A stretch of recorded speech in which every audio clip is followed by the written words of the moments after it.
Herkese salam. Bugün Eren vəsaitindən üslubiyyat mövzusunun izahına baxırıq. Başlayaq birinci sualdan. Deyir konservativdir. Konservativ sözünün mənası odur ki, yəni mühafizəkar. Mühafizəkar, yəni köhnə qayda qanunları qoruyub saxlayan üslubumuz, şablonlardan istifadə edilən üslub, şablon formalardan yəni istifadə edilən üslub rəsmi işgüzar üslubdur. Deməli, bu xüsusiyyət aid rəsmi işgüzar üsluba, yəni birə D getməlidir. Eyni zamanda rəsmi işgüzar üslubun başqa hansı xüsusiyyəti var? Baxırıq, ədəbi dilə aiddir. 2 isə B gedir. İkinci sualda deyir ki, aşağıdakı fikirlərdən daha çoxunu özündə daşıyan üslubu müəyyənləşdirin. Bu üsluba aid mətnlərdə problemin həllinə insanlarda maraq oyatmaq. Baxın, maraq oyatmaqdan söhbət gedir insanlarda və onları bu işə cəlb etmək məqsədi qarşıya qoyula bilər. Bu publisistik üsluba aiddir, insanlarda maraq oyatmaq. Mübaliğə, hətta bax, mübaliğə dedisə, bilmək lazımdır ki, nə bilim, jargon, köhnəlmiş və ya dilə yenicə gəlmiş, sonra hətta vulqar leksika. Bunlar bədii üslubda, yəni müəllifin yox, obrazın dilində istifadə edilə bilər. Bədii üslub. Ştamp xarakterli xüsusi tərkiblərdən, ifadələrdən geniş istifadə edilir.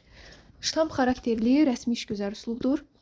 Səbəb və nəticə əlaqələrinin müəyyənləşdirilməsi, ümumiləşdirmələr aparılması və nəticə çıxarılması elmi üslubun xüsusiyyətidir. Ailə məişət sferasında ünsiyyət tərzi məişət üslubudur. Bu üslubun tarixi digər üslublarla müqayisədə qədimdir. Bu da bədii üslubdur.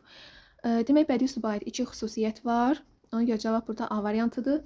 Bir şey də deyim ki, niyə bədii üslub daha qədimdir?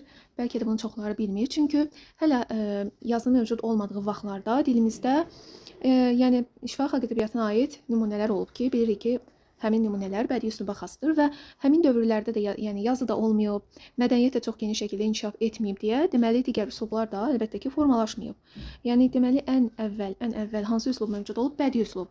Məsələn, misallar da ki, deyə bilərik, şifahi xalq ədəbiyyatı nümunələri bədii üsluba aiddir. O səbəbdən bədii üslub ən qədim üslub sayılır.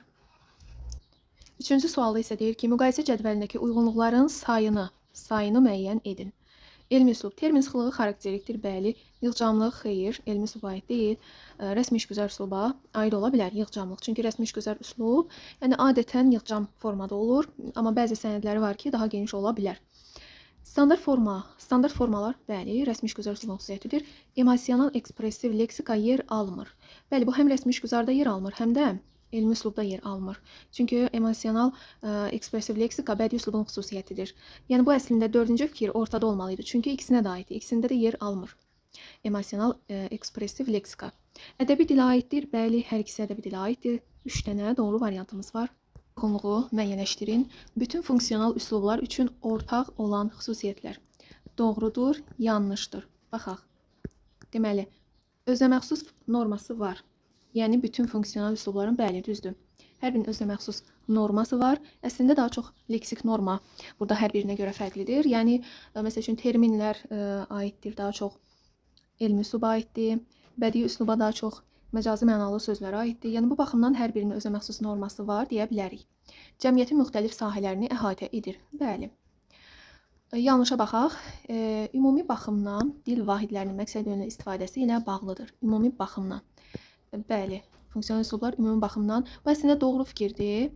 Yanlışda yazdığı üçün bunu götürmürük. Ədəbi dilin fonetik normasına tabi olur. Əlbəttə, hər biri fonetik normaya tabi olmalıdır.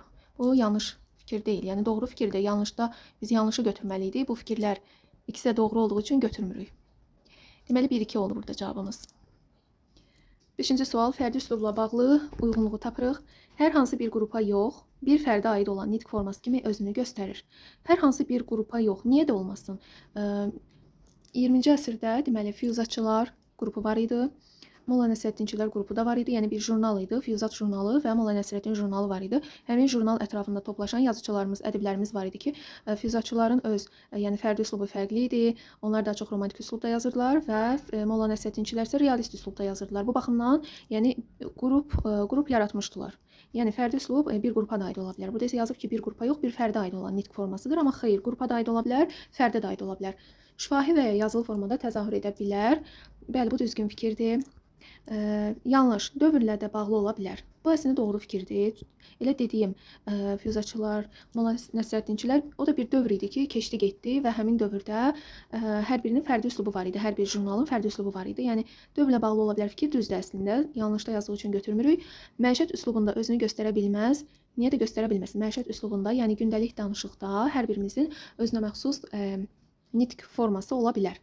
Özünü göstər. Yəni bu yanlış fikirdir ki, deyir özünü göstərə bilməz. Göstərə bilər. Yəni burada 2, 4 cavabdır. Sonra əmr cümlələri əsasən işlədilmiş